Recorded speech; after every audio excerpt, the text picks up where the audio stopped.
Bos días. Empezamos. Bueno, rematada a sesión ordinaria do Consello da Xunta de Galicia, como sempre paso a darlles conta dos asuntos máis importantes tratados e aprobados. O primeiro, a actualidade obriga darlles conta dun balance que coñeceu o Consello da Xunta de Galicia sobre o temporal que está atravesando Galicia con especial virulencia no día de onte. Son datos das 11 horas de hoxe e que as súas principales cifras son as seguintes. O 112 rexistrou case 1.400 incidencias, 552 na provincia de Coruña, 533 en Pontevedra, 212 en Lugo e 93 en Ourense. Case a metade destas 1.400 incidencias tiveron que ver coa caída de árbores, caída de polas nas estradas, casi 700, 692.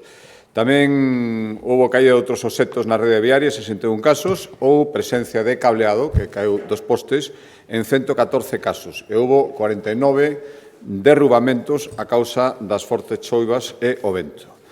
E actuación dos equipos de emerxencia en 177 ocasións.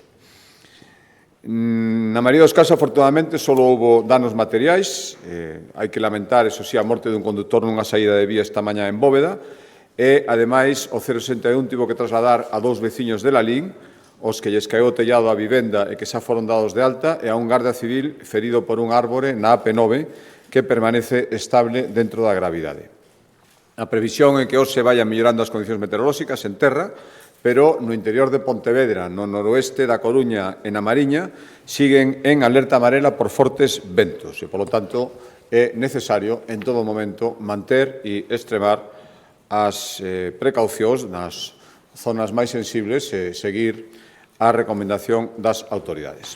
Isto respecto ao balanzo do temporal que todavía está atravesando Galicia, pero que onte tivo os seus episodios de máis virulencia. Entrando xa nos asuntos ordinarios, o primeiro, un cese e un nomamento. O cese o director da ASEGA, Jacobo Aboal, a petición propia, por tanto, agradecemoslle o seu compromiso e o seu esforzo ao longo destes anos á fronte da Xencia, e o nomeamento do novo responsable, Alfredo Fernández Ríos, novo director da Axencia Galega de Industria Forestal, SERA. Enxeñeiro de Montes, funcionario da Administración Autonómica, leva dende o ano 97 exercendo diferentes responsabilidades en diferentes consellerías: Presidencia, Medio Ambiente, Medio Rural e Economía. Por tanto, coñece ben os asuntos e a entidade que vai dirixir, porque na actualidade era o director da área de información forestal da SERA. Por lo tanto, xa digo, agradecemento ao ata de agora director e sorte o recén nomeado polo Consello. Entrando en asuntos das diferentes consellerías, empezamos Consellería de Medio Ambiente, dentro do proceso que está seguindo, vostedes coñecen, a Xunta de Galicia para asumir as competencias en materia de xestión de ordenación do litoral e a expensas de que dunha vez se concrete, igual que se fixo co País Vasco, o peche do proceso de transferencias iniciado, nós seguimos dando pasos para poder exercer en plenitude esta competencia cando se verifique totalmente o traspaso total de competencias. Por lo tanto, hoxe acordamos abrir o período de consulta pública para aprobar, ao final do proceso, as directrices de ordenación do litoral. Por lo tanto, durante 2 meses, a ciudadanía en Seral, e, por suposto, todas as entidades e sectores interesados poderán aportar facer as súas achegas e as súas suxestións. Que pretendemos con estas directrices de ordenación do litoral?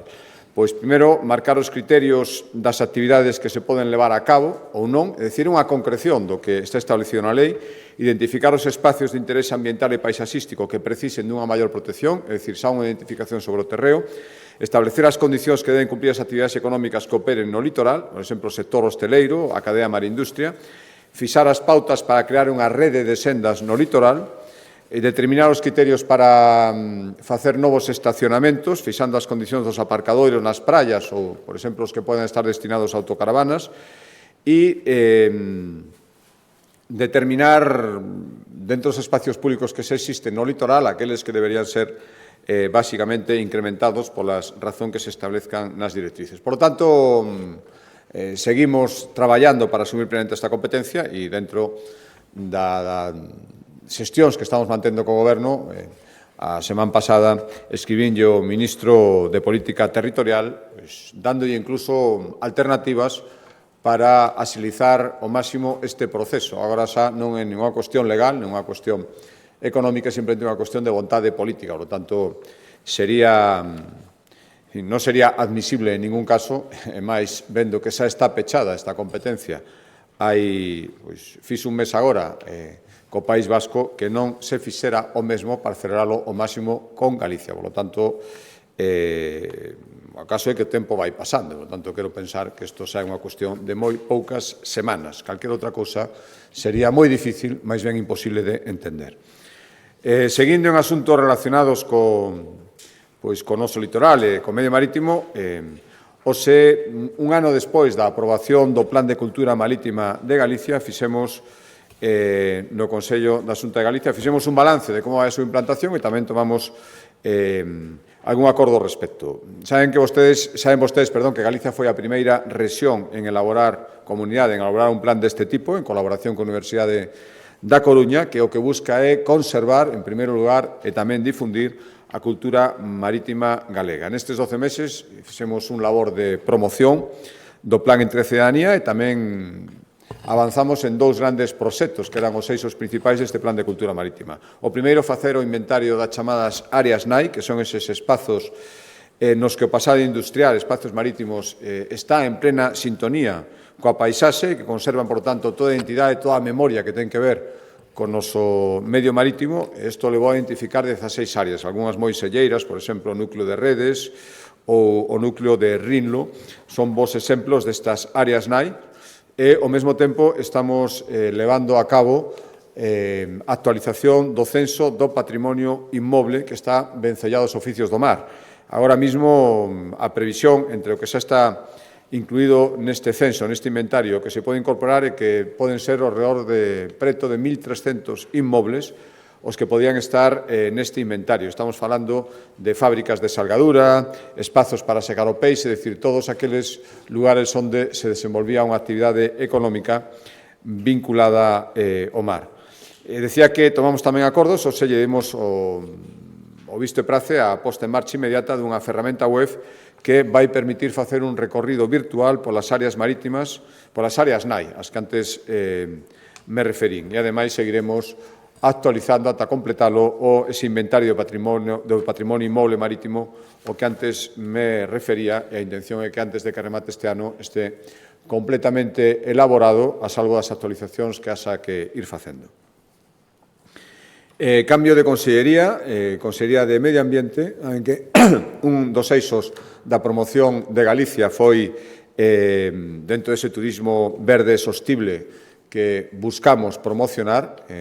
Esa imaxe de Galicia, unha das cousas que falábamos era ser refuxio climático, no senso de ofrecer unhas condicións climáticas moito menos extremas que outros lugares que están facendo fuxir a moitos turistas, outros lugares onde antes tradicionalmente había máis turismo e, polo tanto, dentro desa encoherencia con esa estrategia de promoción e en coherencia tamén co que xa fixemos, recordarán que no mes de outubro aprobamos en Consello da Xunta a estrategia para impulsar infraestructuras verdes por todo o noso territorio.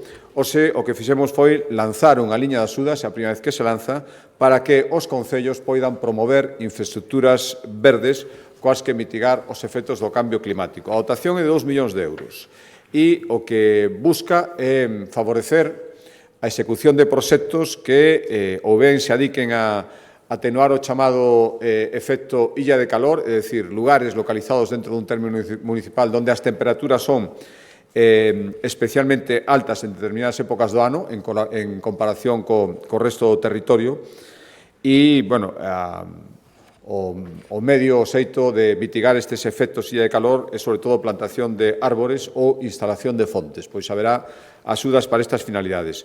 Tamén serán financiados proxectos que axuden a incrementar as zonas verdes nas cidades, pois, por exemplo, facer sardíns verticais, facer tellados verdes en edificios públicos, eso tamén pode ser obxecto de axuda. E, por último, haber axudas para conservar espazos verdes que xa existan. Estou falando de sendas, de parques públicos, todo iso tamén poderá ser obxecto de axuda nesta primeira convocatoria que acaba de aprobar o Consello de Xunta de Galicia por valor de 2 millóns de euros. Cambio de acordo de Consellería, a Consellería de Medio Rural, hoxe lle dimos o visto e prace a unha nova convocatoria de axudas que buscan apoiar no medio rural proxectos empresariais non vinculados especificamente ás tarefas agrícolas, é dicir, diversificar a economía dos concellos rurais. 1,7 millóns van dirixidas a empresas e autónomos pois para que teñan fábricas, actividades de comercio, actividades de elaboración de artesanía, é dicir, todo aquilo que se fai en concellos marcadamente agrícolas, pero que non son tarefas agrícolas propiamente ditas. E o que buscamos con este casi 2 millóns de euros é axudar a estes empresarios, pymes, autónomos, a adquirir, sobre todo, bens de equipo para poder desenvolver a súa actividade. Dende que empezaron estas axudas, casi 20 millóns de euros adicados, 450 beneficiarios e 400 postos de traballo creados gracias a estos casi 20 millóns de euros durante estes anos, en concellos, xa digo, eminentemente agrícolas para tarefas que non son agrícolas. Outro acordo de medio rural, aquí con un montante importante, casi 20 millóns de euros, 19,5 millóns de euros, para que os concellos poidan realizar melloras nos camiños rurais de titularidade municipal, na extensísima red de camiños municipais que existen nos concellos galegos. Camiños rurais. Para que sexa camiño rural, ten que cumprir a condición de dar acceso a través dese camiño a polo menos 2 parcelas de carácter agrícola. Estas pistas, xa digo, unha rede extensísima en toda Galicia, son fundamentais para vertebrar o noso territorio, non só porque facilitan a accesibilidade a fincas agrícolas que están en cultivo, a accesibilidade con maquinaria agrícola, senón porque, ao final, tamén vertebran as comunicacións en concellos moi extensos, de carácter evidentemente rural, e con moitos núcleos de población diseminados. As axudas poden ir destinadas a ampliar estes camiños, a mellorar o seu firme ou a manter mediante desbroces as súas marxes. Dende que empezaron estas axudas, xa van máis de 6.000 camiños sobre os que se actuou, o que é o mesmo 4.700 kilómetros de camiños rurais en moitísimos concellos galegos. Cambio de consellería, hoxe acordamos darlle o visto e prace a destinar 15 millóns de euros a seguir facilitando que tanto o alumnado galego como os docentes melloren as súas capacidades en canto a aprendizaxe e dominio de idiomas. Saben vostedes, acabamos de coñecer a magnífica noticia de que Galicia é líder en España en nivel de inglés, según o estudo anual que publica Education First. Estamos 26 puntos por enriba da media estatal e isto primeiro froito do esforzo de alumnos e profesores e tamén as súas familias, pero tamén do apoio que estamos dando dende a Xunta de Galicia. E así queremos seguir. Hai varias liñas de axuda, todas dentro do programa chamado Galemundo, que o que busca, xa digo, é seguir facilitando o dominio de idiomas por parte do estudantado e dos docentes. No caso dos estudantes, dos alumnos, pois, con estas axudas que hoxe publicamos, casi 1.700 alumnos de bacharelato van poder ter estadías no verán en Canadá, Reino Unido, Francia e Portugal. Ao mesmo tempo, para os máis cativos, alumnos de infantil e primaria, seguiremos fomentando o programa chamado Escolas de Fronteira, con Portugal, con o noso país veciño, donde, sin necesidade de aloxamento, sin estadías, é dicir, son actividades dun día, pero favorecemos participar en actividades culturais conxuntas con alumnos do país veciño. Tamén vai haber bolsas específicas para que os alumnos de formación profesional poidan realizar prácticas da súa especialidade en empresas situadas no estranxeiro, nestes países que antes me referín, e tamén seguiremos complementando as bolsas de Erasmus, a axuda estatal con a axuda autonómica para que os estudantes galegos poidan facer un estadía a través deste programa en países do estranxeiro. Isto respecto aos alumnos e respecto aos profesores, hai 420 prazas para estadías no estranxeiro para docentes de inglés, francés ou portugués, que ou ben poderán asistir a cursos concretos ou mesmo integrarse durante un curso escolar na vida como docentes dese centro escolar situado no estranxeiro. Cambio de Consellería e de acordo, novo acordo, a proposta da Consellería de Política Social, hoxe autorizamos a licitación da xestión da nova residencia de maiores situada en Pontevedra, construída gracias á colaboración coa FAO, coa Fundación Amancio Ortega, está situada no barrio da Eiriña, e a licitación que hoxe aprobamos ten un importe de 6,3 millóns de euros e será para o funcionamento integral desta residencia durante 2 anos. Vai ser a terceira das 7 residencias programadas que abrirá as súas portas, 120 prazas públicas con instalacións modernas e punteiras, por exemplo, servicios para atender a persoas que ali residan que teñen Alzheimer, podoloxía tamén, servicio de podoloxía, rehabilitación, fisioterapia, nunhas instalacións dunha enorme calidade como algúns dos que poideron asistir ás inauguracións que se fixeron, poideron comprobar tamén de primeira man. A proposta da Consellería de Sanidade, hoxe autorizamos un convenio co Concello coruñés de Vedra para reformar o centro de saúde que existe en Vedra, titularidade municipal, e, polo tanto, o convenio que son 540.000 euros, dos cales a Xunta de Galicia vai aportar o 80% e outro 20% o Concello, o centro de titularidade municipal, será o Concello que executa as obras, e o que buscamos é habilitar unha sala de urxencias no centro de saúde, unificar e aumentar o tamaño das consultas, mellorar a accesibilidade e renovar a cuberta. Por tanto, autorizamos 540.000 euros, dos cales o 80% vai aportar a Xunta de Galicia. Cambio de consellería, a proposta da Consellería de Vivenda, hai varios acordos. O primeiro é o que nos levou a declarar unha nova área de rehabilitación integral, as chamadas ARIs, neste caso no Concello de Pontevedrés das Neves. Pois para que? Para que a zona incluída ahora neste novo ARI se poida beneficiar das axudas para rehabilitación e restauración de vivendas e, polo tanto, tamén aumentar o parque de vivendas. A zona do Concello das Neves que entra neste ARI vai ter casi 90.000 metros cuadrados, son 123 edificios nos que hai 138 vivendas. Son dúas zonas, unha a que está calificada como solo urbano no Pesón das Neves e despois tamén o barrio da estación de ferrocarril que está na parroquia de Santa María nas Neves. E outro acordo de vivenda, seguimos, como todos os concellos, dando pasos para cumplir ese objetivo de duplicar o parque público de vivendas de 4.000 a 8.000. Recordarán que a semana pasada xa levábamos o primeiro acordo de execución de vivendas por parte da Sociedade de Vivenda Pública de Galicia, xa está creada, xa está traballando.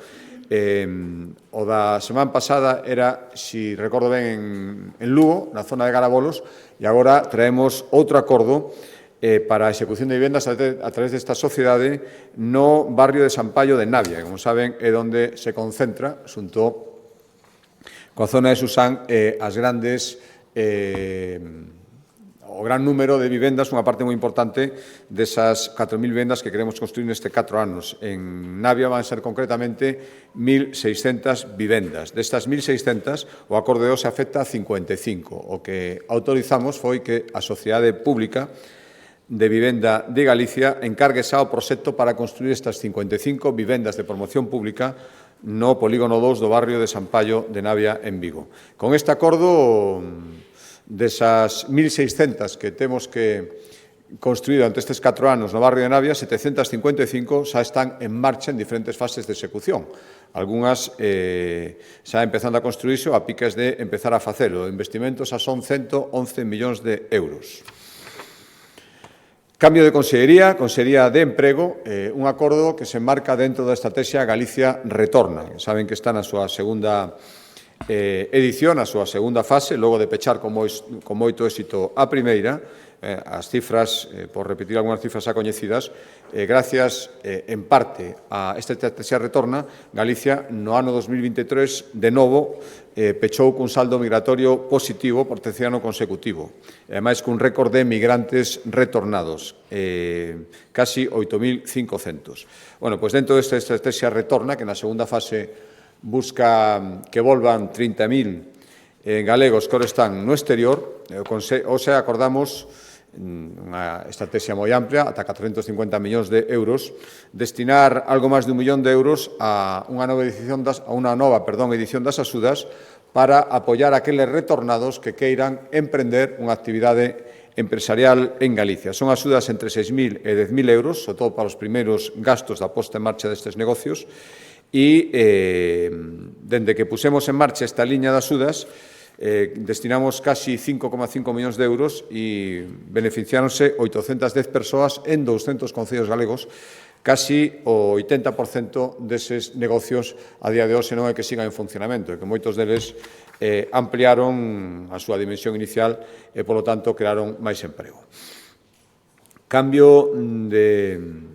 Outro acordo, cambiando de consellería, proposta da Consellería de Economía, aprobamos declarar como PIE, como proxecto industrial estratégico, a planta de produción de biometano que o Grupo Nortegas vai construir en Curtis, no seu polígono industrial, para que vai facer? Transformar os residuos orgánicos de explotacións gandeiras e avícolas en gas natural renovable. O investimento é de 15 millóns de euros e a creación dunha treintena de postos de traballo directos, aparte dos que poida facer de modo indirecto, e a previsión é que a fábrica comece a funcionar ao longo do ano 2026. Cambio de acordo, penúltimo... Sí, é o penúltimo acordo, nun acordo, un balance que hoxe presentou, como vimos facendo periódicamente, a Consellería de Facenda sobre o grado de execución dos fondos de recuperación e resiliencia aos fondos MRR en Galicia. Estou falando dos fondos que son transferidos pola Administración Xeral do Estado ás diferentes comunidades autónomas e examinamos, como saben, periódicamente o grado de execución.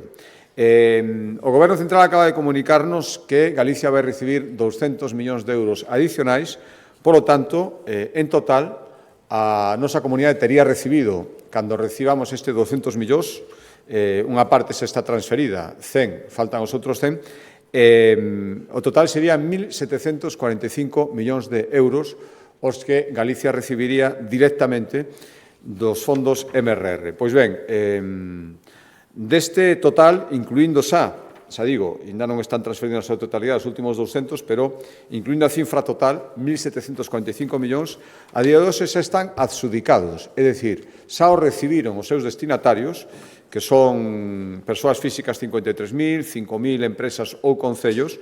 Eses destinatarios xa recibiron o 73% destes fondos, é dicir, 1.231 millóns de euros.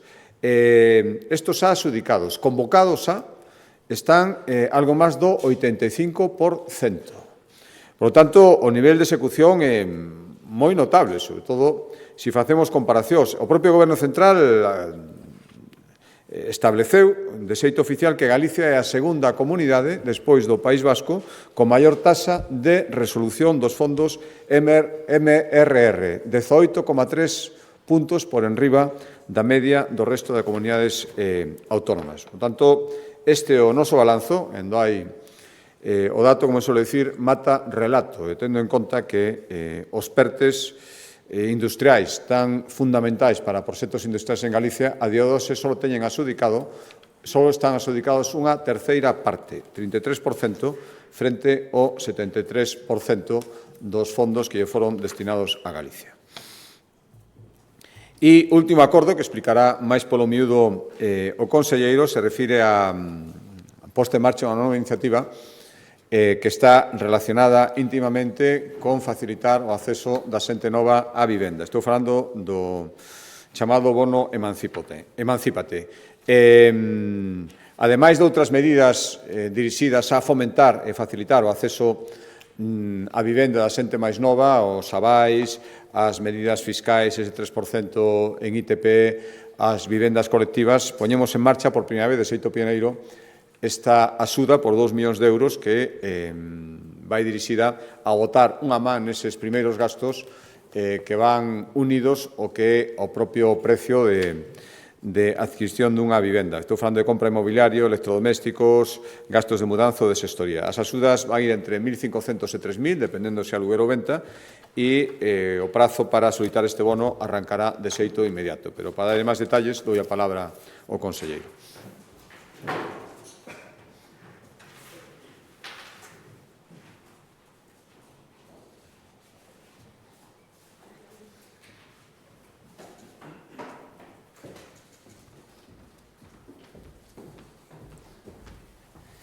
Que tal? Moi bo día, casi tarde a todos e a todas.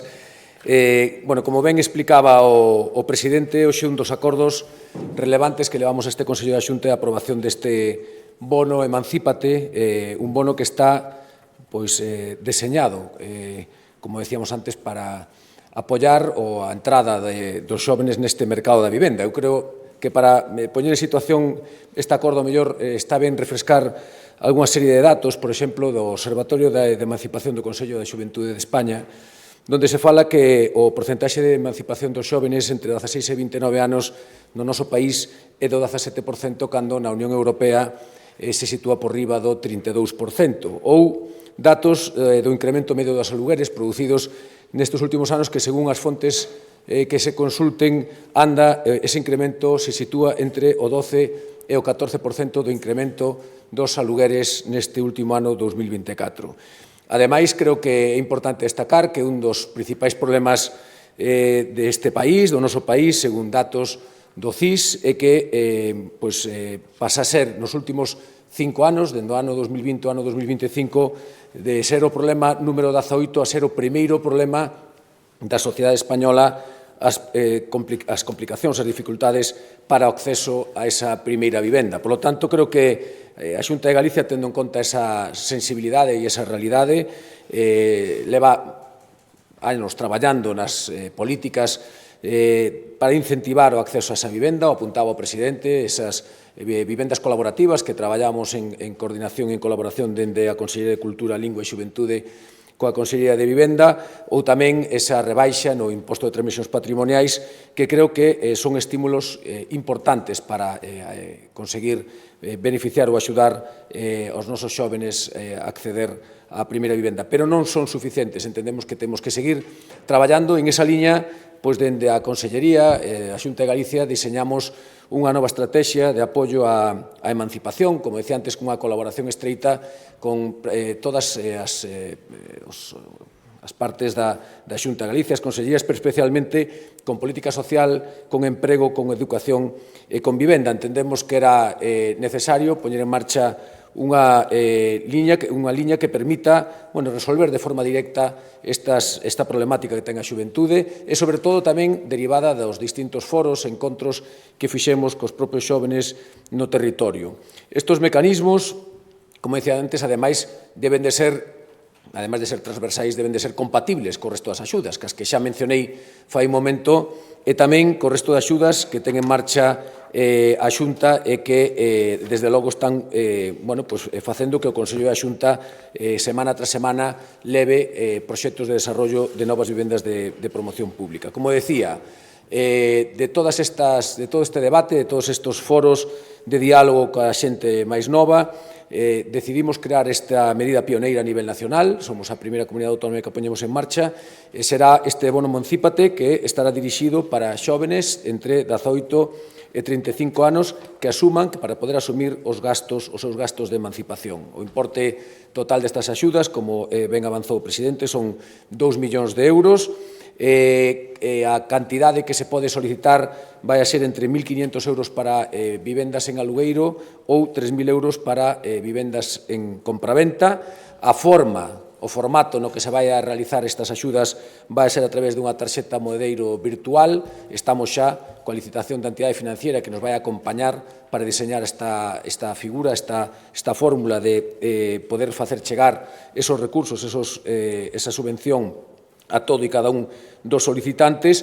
O obxectivo destas axudas son para adquirir artigos de primeira necesidade como electrodomésticos, mobles, enxoval, tanto de cociña como de baño, tamén mobiliario para habitación, salón, os baños e calquera necesidades básicas da persoa que se emancipe, e ademais tamén se vai a permitir afrontar os gastos derivados dos contratos de arrendamento de compraventa relativos aos gastos de notaría ou tamén as xestións realizadas tamén en algunha xestoría. A convocatoria será publicada no Diario Oficial de Galicia a partir de mañán mesmo será publicada no DOGA, pero será efectiva o plazo de solicitude de presentación de ofertas o día 6 de febreiro e estará aberto ata o día 30 de abril. A tarxeta poderá utilizarse para estes gastos ata o 31 de decembro deste mismo ano e, como decía, repito, dirixida a menores de 36 anos, coas condicións de nacionalidade española ou de Estados membros da Unión Europea, ter necesariamente un contrato laboral ou unha prestación pública, polo tanto, teñen que ter acreditados os ingresos, primeira medida necesaria para favorecer a emancipación. Vais a establecer un criterio de renda para poder seleccionar tamén as solicitudes que sexan realizadas durante este plazo. Teñen que ter necesariamente un contrato de aluguer firmado con posterioridade ao 31 de maio do 2024. Isto quere dicir que vamos a establecer, ao ser a primeira vez, unha medida pioneira, un efecto retroactivo para aqueles casos de alugueiro ou compra que estén realizados a partir, como decía antes, do 31 de maio de 2024, do ano pasado. E a condición que se establece tamén para os contratos de aluguer é que, como mínimo, teñan unha duración de un ano. E o último requisito que se vai a solicitar é que teñen que estar empadroados os solicitantes na vivenda a que destinen estes recursos para a súa emancipación. Trátase, como decía, dunha medida totalmente complementaria ao resto das medidas que pon en marcha e que leva poñendo en marcha a Xunta de Galicia, ademais unha medida compatible con todas, tanto as que detallei con anterioridade como aquelas que teñen que ver cos programas de avais da Xunta de Galicia para colaborar en ese apoio do 20% que non sexa financiado polas entidades financeiras á hora da adquisición de vivenda, ou as axudas para a compra de vivenda en municipios de menos de 10.000 habitantes, ou medidas como o Plan Rexurbe ou o bono alugueiro que saldrá nas próximas semanas e que corresponde 250 euros por solicitante.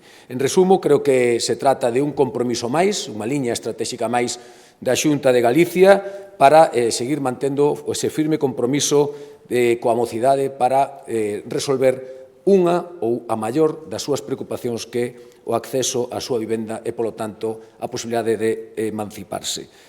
Unha problemática que require, por suposto, o traballo de forma coordinada de todo o Goberno galego e que, desde logo, estamos convencidos que permitirá, xunto co resto das medidas que estamos implantando, un futuro mellor para Galicia, pero un futuro mellor tamén para a nosa mocidade. Pola miña parte, non sei se hai algunha pregunta ou se responden despois, pero quedo á súa disposición. Vos llevas, conselleiro. Unha pregunta, unha aclaración. Non sei se non entendín ben se iba a haber algún tipo de nivel de renda para acceder, se me pode detallar. Entendo que só se poden pedir estas axudas ata o 30 de abril, é dicir, os mozos que se emancipen en xullo non poderán ter acceso a estas axudas, non? Sí. O plazo de solicitude, como facemos con efecto retroactivo, para empezar polo final, se fai desde o 31 de maio ata o plazo de solicitude de 31 de abril. Entendemos que os que se emancipen a partir do 31 de abril poderán solicitalo na convocatoria do ano seguinte para poder establecer un marxen e que, evidentemente, non podamos deixar fora aquelas persoas que o fixeron nos últimos meses. E no que respecta ao tema dos ingresos, si efectivamente se vai establecer un nivel de renda, ese nivel será, para o caso de persoas individuais, o límite será 3 veces o IPREN, no caso de que exista algún tipo de minusvalía, ata o 33% será 4 veces o IPREN e por arriba do 33% será 5 veces o IPREN. No caso de familias, de persoas que teñan parentesco, a limitación será a suma de ingresos e, polo tanto, nos iremos a 4 veces o IPREN e despois, cando sexa un grado de minusvalía do 33%, 5 veces, e cando sexa máis do 33%, 6 veces o IPREN.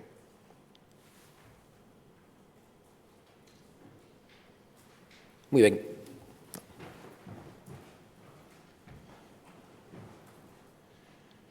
Moi boas, conselleiro, graciñas. Esa tarxeta monedero vaise poder utilizar só en algúns tendas concretas, marcas concretas, se me podes elaborar? Moi ben. Bueno, vai ser unha tarxeta monedero virtual, polo tanto, todo o que son os trámites, as solicitudes se van a ter que facer tamén a través da plataforma. En principio, está preparada para ser utilizada en comercio físico. Non se van a poder, era unha das cuestións que tamén nos preocupaba, isto falábamos de unha medida transversal e, polo tanto, tamén buscamos apoio, unha iniciativa de apoio ao pequeno comercio e, polo tanto, se vai permitir só en formato físico, pago físico, a través da tarxeta virtual, en principio en establecementos que estén dados de alta con este CENAE, digamos, con esta actividade, que sexa mobiliario ou que sexa enxoval para baños ou cociña, e tamén en comercios que permitan arrancar con ese primeiro proxecto vital. É certo que a veces é difícil de pechar excesivamente esta cuestión, pero que si está, vai na liña tamén de outras iniciativas que puxo en marcha a Xunta de Galicia e, en principio, na súa gran maioría funcionan realmente ben e, por tanto, seguimos máis ou menos o mesmo modelo.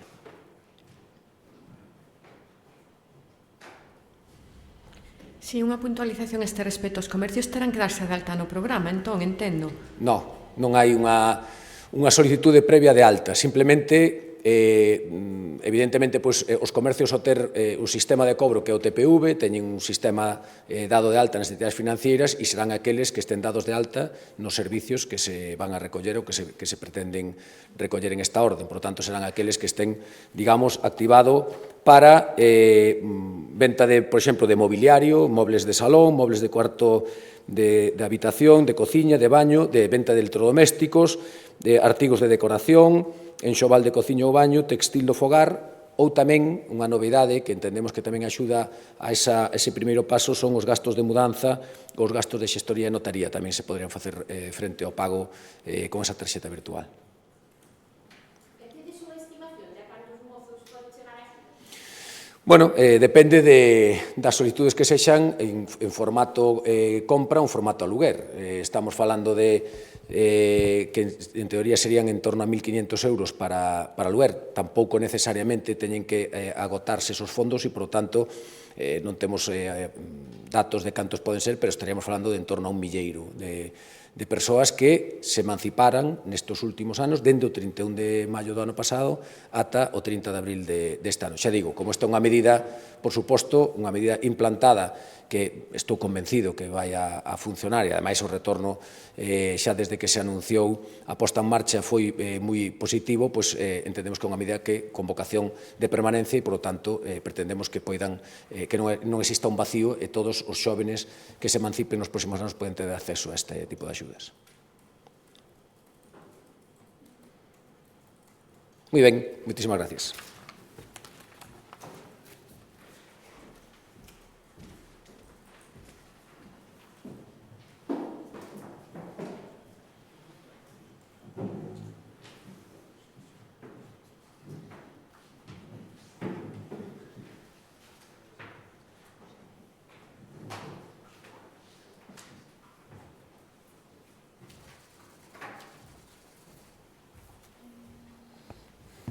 Boas tardes, presidente. Hola. Dúas cuestións. O Tribunal Supremo falou, acaba de condenar o senador Baltar. Cree que debe dimitir por ese motivo? E se non é así, que mensaxe se lle estaría mandando á cidadanía?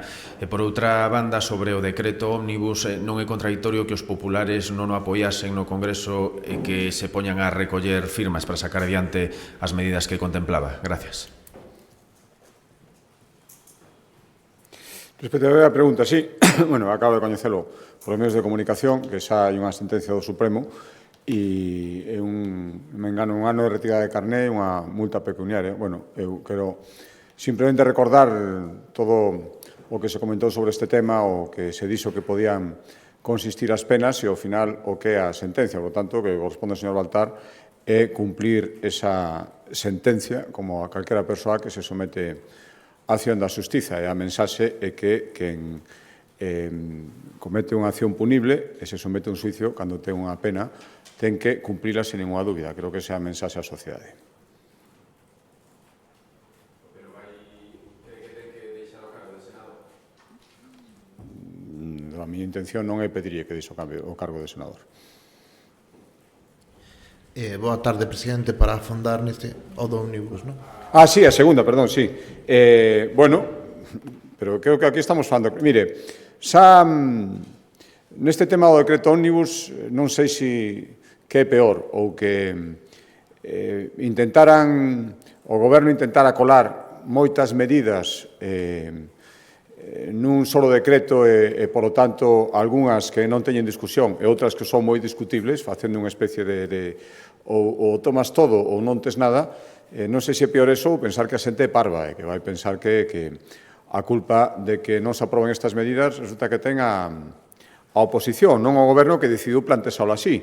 O que estamos pedindo, que vai pedir o Partido Popular, é que canto antes, pois vostede se refería ao decreto das pensións, hai outros, pero creo que este é fundamental, que se faga algo separado para que se poida decir que efectivamente iso ten que ir para adiante. Se o Goberno quere aprobar o decreto no que se refire ás pensións, o ten facilísimo. Mañá hai Consello de Ministros. Outra cousa é que o Goberno quere outras cousas, e no que menos pensa, está pensando en nos xubilados e, como sempre, nos cálculos políticos e nas tácticas de supervivencia de Pedro Sánchez. Por tanto, nós o que pedimos é que se someta a votación e a aprobación, e non haberá ninguna dúbida, calquera outra cousa, dende logo, non sería admisible, non habería ninguna dúbida, pero só diso o Partido Popular, o seu presidente nacional, que estaríamos absolutamente a favor de que se aprobe esa revalorización das pensións. O problema é que o Goberno ese é o que menos lle interesa. Boa tarde, presidente. Varias cuestións. A primeira, por afondar no caso de Baltar, quero saber se segue tendo a confianza do partido como senador por designación autonómica. Logo, a semana pasada, díxonos sobre os informes de Altri, que non tiñan na cabeza os informes que están e os que non. Ao longo da semana, a Xunta informou que dos 36 informes sectoriais faltaba resolver con información adicional da empresa un terzo deles. Agora que xa se coñecen as cifras, gustaríame saber se pode concretar xa os que faltan e se algún deles é o informe de Augas de Galicia, como sinalan as plataformas críticas co proxecto. E, por outra banda, hoxe abriu a rolda de prensa co paso de Herminia. Vimos de novo que os niveis de alerta que daba a Meteo Galicia eran diferentes aos que daba a EMET, coa evidente confusión que isto lle pode provocar á cidadanía. Este é un dos argumentos que usa a Xunta para reclamar as transferencias de meteoroloxía. E polo mesmo, xa noto cantas competencias que si ten a Xunta. Por que non se decretou a cancelación das clases e se delegou a decisión unha vez máis sobre a dirección dos centros? Comento porque xa son moitos centros e moitos sindicatos de educación os que son críticos co protocolo xeral que existe nesta situación, querín descoñecer o mesmo sobre si existe ou non. Graciñas. Sí, sobre a primeira pregunta, reitero o menos que xa dixen, creo que xa me acabo de contestarla, unha pregunta directa, unha resposta directa, por lo tanto, pouco que engadir. Respecto aos informes de Altri, bueno, eu dixen outro día, efectivamente, son moitos informes, non teño na cabeza nin seguimento exhaustivo, para iso hai departamentos encargados de saber exactamente o minuto resultado en cada momento, por lo tanto, pues, aclarando, ademais, con esa vontade absoluta de transparencia, neste asunto en todos, pero neste especialmente, pois, inmediatamente, dixemos cales están aprobados, o número dos que están aprobados e cales non. Respecto ao que vostede me pregunta, creo que un dos que xa está emitido a piques de emitirse. Non, eu podo dicir, volvo a dicir, que é a verdade. Non un seguimento exhaustivo minuto a minuto da emisión, non o fago, nin hai departamentos e persoas encargadas de facer eso. En todo caso, volvo a decir que os prazos son e van ser sempre os que necesiten os técnicos para emitir o seu dictamen absolutamente fundado. Respecto á terceira pregunta, nos explicamos sempre para que queremos esa transferencia, para prestar un mellor servicio á cidadanía en temas tan sensibles, e os medidores, as capacidades técnicas, con todo o respeto aos que poida ter a EMET na nosa comunidade autónoma, as que ten Meteo Galicia son moi potentes e, por tanto, creo que temos capacidade para emitir eses dictámenes. En todo caso, hai coordinación. Onte estiveron falando Meteo Galicia e os técnicos de Meteo Galicia cos técnicos da EMET e, ao final, tomouse a determinación de non suspender as clases. Se tivera tomado a decisión de suspenderas, pois, lóxicamente, se comunicaría o non haber suspensión, pois é a situación normal, o día seguinte hai clases e, en todo caso, é un comité de alertas o que toma esa decisión. Non a tomou e, polo tanto, hoxe había clases. Boa tarde, presidente. Dúas cuestións. A primeira é que a semana pasada no Parlamento o PP votou abaixo unha iniciativa que contaba co apoio das tres forzas da oposición, BNG, PSOE e Democracia Ourensá, que instaba a Xunta a baixar o prezo máximo da vivenda protexida. Eles afirmaban que subira nestes 2 últimos anos un 40%, o que consideran excesivo. Entón, a pregunta é se vostede tamén considera excesivo esta suba do 40%. E a segunda cuestión é referente a que as asociacións de defensa do patrimonio, como o Sorriso do Daniel, ou asociacións como a Federación de Asociacións da Ribeira Sacra, tildaron de servilismo político a postura da Xunta a raíz do que dixo o alcalde de Madrid en Fitur, de que se retiraron a candidatura hai uns anos da Ribeira Sacra Patrimonio e Humanidade para favorecer a candidatura madrileña. Entón, a pregunta é que considera destas críticas e se sabe realmente, ou pode explicar cales foron os criterios reais para retirar esa candidatura. Gracias.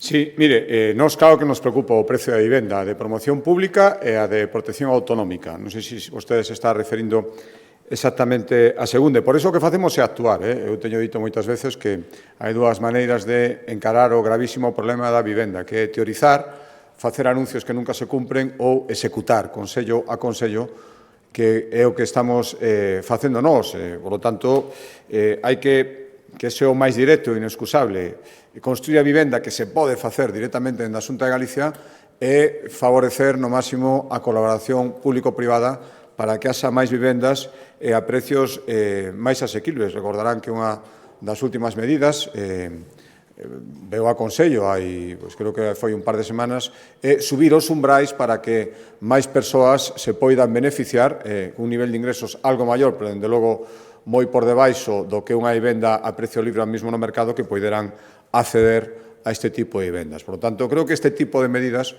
é o que hai que facer. É un goberno preocupado polo tema de vivenda que quere executar medidas para palialo, estaría facendo, ou estamos facendo, o que creo que é aceitado. Por tanto, a oposición pode ter as súas ideas, este goberno ten clarísimo que hai moitas maneiras de actuar para favorecer o acceso á vivenda e a máis medidas complementarias, como a que acaba de explicar o Consello de Cultura. Respecto da segunda pregunta, mire, primeiro, eu teño a idea, a sensación, xa non me refiro explícitamente a estas organizacións, pero en xeral, eu creo que hai organizacións e persoas que dixera o que dixera o alcalde de Madrid e vai parecer mal sempre. O primeiro que agradecer ao alcalde de Madrid ese apoio que dá sempre a Galicia na nosa promoción, sendo Madrid un foco emisor de persoas que poden vir aquí como turistas e, polo tanto, a dinamizar a nosa economía e facer que siga sendo o turismo algo tan importante en Galicia. O digo porque, como isto foi no marco de Fitur estas declaracións, é só o primeiro. E o segundo é fundamental é que, mire, cando un non sabe que decir, probablemente diga este tipo de cousas. O que fixemos nos no seu momento, cando se retirou a candidatura de Ribeira Sacra na UNESCO, era seguir as indicacións que se nos estaban dicindo dende os expertos nos procesos que levan o éxito neste tipo de declaracións, suxestións de carácter técnico que nos recomendaban madurala máis, perfeccionala máis, para poder ter éxito, como creo que imos ter agora. Por lo tanto, creo que foi o que se fixo, traballouse moi ben durante todo este tempo e eu agardo que teñamos éxito. Esa foi a razón, non permanecer unha candidatura que probablemente nesas condicións estaría chamada ao fracaso. Por tanto, isto non foi por beneficiar a ninguén que non fóramos nós mesmos e, dende logo, non tivemos ningún tipo de indicación, nin tipo de nada. Eu lamento moitísimo que cando alguén realmente fai mostras de cariño e fala en sentido coloquial para manifestar e practicar co exemplo a súa querencia por Galicia, o seu apoio, ao final se terxiversen sempre as súas declaracións. O lamento, sempre vai haber xente que faga isto, pero creo que non é o sentir mayoritario ni moitísimo menos. Boa tarde. Insisto no asunto de Baltar. Vostede falou de que non lle vai reclamar que deixe o posto como senador, pero o partido tamén podería actuar contra el. Pensa que ten que tomar algunha medida. Se non me equivoco, os estatutos prevén que unha condena se pode considerar unha falta moi grave que podría conlevar unha suspensión de militancia, por exemplo. E sobre o decreto ómnibus, tamén lle quería preguntar se Feijóo consultou primeiro os líderes autonómicos antes desta votación negativa, e tamén relacionado con isto, que lle parecen as declaracións de Miguel Tellado que sobre o Palacete, que enfadaron o PNV, que fixo declaracións como que defendía ideas neofascistas. Gracias. Volvo a decir sobre este asunto. Hai unha condena e ten que cumplirse. E aplicando os estatutos non determinan que nunha condena, se unha condena deste tipo, o partido teña que exixir ou que sexa obrigatorio deixar o cargo. Respecto á segunda pregunta, a mí non me consultou, polo menos, pero cando se tomou esta decisión, eu estaba en Fitur, ademais, se nos informou inmediatamente, e vou dicir, estou totalmente de acordo, é que o Goberno pretendía colar moitas medidas coas que non estou de acordo que se aproban, xunto co outras coas que estamos totalmente a favor. Por tanto, o que hai que facer é canto antes e deixar de perder o tempo, e deixar de enfrentar, como sempre fai o Partido Socialista, fai Pedro Sánchez, e deixar de polarizar e deixar de perder o tempo as medidas beneficiosas e das pensións, ou claramente sometelas a votación e terá o apoio, sen unha dúbida, cando menos do Partido Popular. Por tanto, eu entendo perfectamente o que se fixo e entendo perfectamente o que quere facer Pedro Sánchez, que todo menos pensar nas persoas que reciben as pensións, pensar, para variar, en el mesmo e nada máis. E respecto ás declaracións de Tellado, bueno, que unha das medidas, ademais, se non me engano, que iban neste decreto, e das que lle interesa de verdad colar o Goberno, porque aí se está xogando os apoios parlamentarios. Por lo tanto, poñer as dúas cousas ao mesmo nivel e decir que se non se aproba do palacete non se aproban as pensións, retrata perfectamente o Partido Socialista e o presidente do Goberno. Moi ben, moitas gracias.